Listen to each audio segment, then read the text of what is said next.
Bienvenue sur le podcast Un pas à la fois. Nous abordons la 2e semaine avec le thème de la désobéissance dans le chapitre 2 du livre de la Genèse au verset 16. Je lis la version Louis II. L'Éternel Dieu donna cet ordre à l'homme. Tu pourras manger de tous les arbres du jardin, mais tu ne mangeras pas l'arbre de la connaissance du bien et du mal, car le jour où tu en mangeras, tu mourras. Comme nous l'avons vu précédemment, Dieu a créé l'homme et la femme à son image.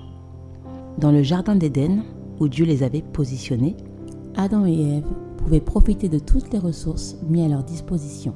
La communication était fluide entre l'homme et Dieu, car ils avaient la même nature. Leur connexion était assurée par l'Esprit de Dieu insufflé en eux. Dans le jardin, il y avait l'arbre de la connaissance du bien et du mal. Dieu donna l'ordre à Adam de ne pas y manger le fruit, sinon il mourrait.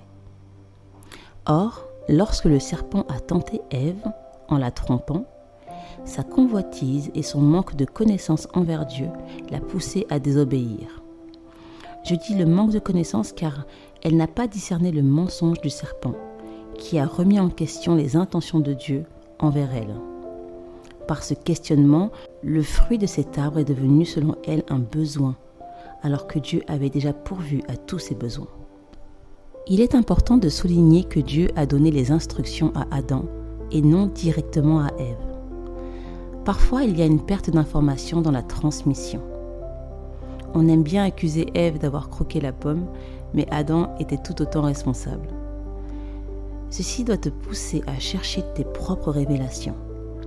Tu ne peux pas te contenter de te nourrir de prêches. Tu dois chercher à la source, qui est la parole de Dieu, et prier pour que le Saint-Esprit se révèle à toi. Et c'est ce qui arrive à un bon nombre d'entre nous. Nous mourrons par manque de connaissances, comme il est écrit dans Osée 4:6. Si nous connaissions vraiment Dieu, nous ne nous laisserions pas tromper par les mensonges de l'ennemi. Alors que Dieu avait donné l'autorité à l'homme de dominer sur la terre, c'est en succombant à la tentation que l'autorité de l'homme a été transmise à Satan. En effet, Satan domine l'homme par le péché. Et nous savons que le salaire du péché, c'est la mort. Cette parole est écrite dans Romains 6:23. Lorsque Dieu a dit « tu mourras », il parlait de la mort spirituelle, la séparation entre Dieu et l'homme. Depuis la désobéissance, l'homme revêtit une nature pécheresse, et c'est ainsi que la honte et la peur sont entrées dans sa conscience.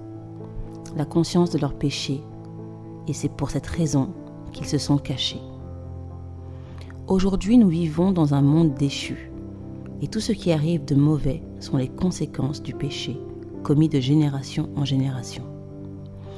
La bonne nouvelle, c'est que nous pouvons à nouveau nous connecter à Dieu, car il est venu en tant qu'homme par la personne de Jésus-Christ pour nous réconcilier avec lui. J'espère que ces paroles t'auront aidé à prendre conscience de l'origine du péché et de ses conséquences sur l'humanité. N'hésite pas à prendre un moment dans la prière afin que Dieu te révèle combien il t'aime, et c'est pour cela qu'il veut cette relation avec toi. N'hésite pas à noter toutes les pensées qui te traversent pendant cette semaine dans ton cahier, un pas à la fois, ou dans ton propre cahier.